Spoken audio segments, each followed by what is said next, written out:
Why is internal communication a key success factor in acquisition integration phase? How gamifying the experience during this phase can help the success of an integration? And which are the new technologies which enable a higher likelihood of success for acquisition integration? François, you're the CEO of Yucca. Yes. Can you share with us a few words about what your company does? Yes, of course. Yucca is both a consulting and management consulting company specializing in customer and staff engagement. And by engagement, I don't mean hiring. I mean people who will act on something, on a message. And on the other hand, we are a creator and a distributor of high-tech solutions for social mobile application in the field of gamification. So you'll ask me, what is the link? The link is that gamification helps engagement. And customer engagement, communication for engagement communication are keywords today in the marketing, and there are also keywords in internal communication, and especially when there is a merger, when people need to understand quickly and to keep their motivation and to be engaged in the new company. That's what we do. And why is internal communication now so important? Well, internal communication is too often seen as the weak piece in the strategy of acquisition. Generally speaking, let's say the leaders, the management, the top management, they will work on strategy, they will work on the economy of the merger, they will work on financial details, they will maybe address the HR issues such as, well, we need to get rid of a number of people because blah, blah, what is called usually synergies. But when it comes to keeping up the morale, the motivation of the staff, well, there is a weak point here. It comes too late in the process.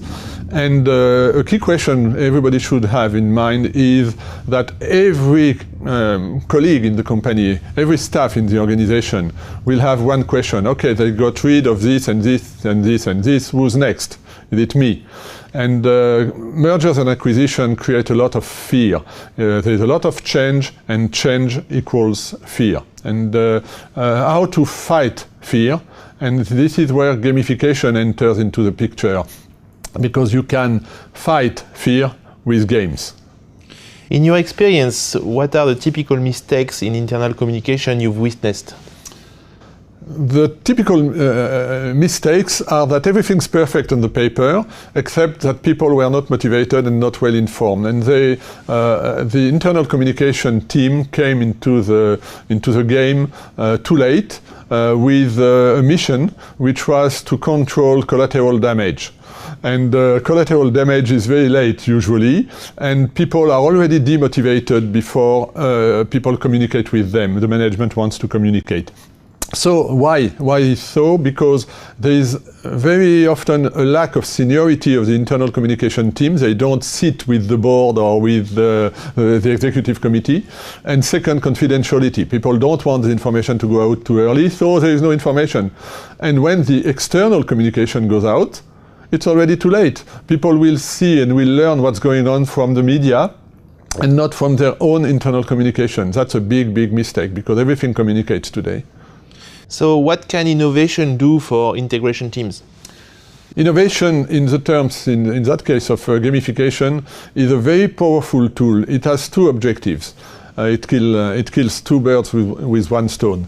The first objective is that it will de-dramatize the change management fears, game against fear.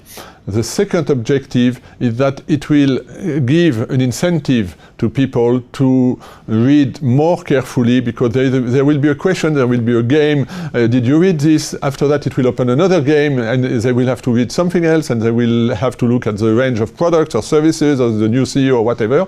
And the game will drive the staff within the content that the company needs to deliver. So if you have to give one piece of advice to a company going through an integration, what would be this piece of advice?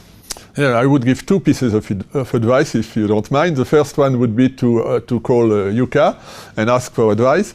And the second one would be to make sure that there is not a dual or a double language, one for the outside and one for the inside. Everything communicates on the web, so people see everything.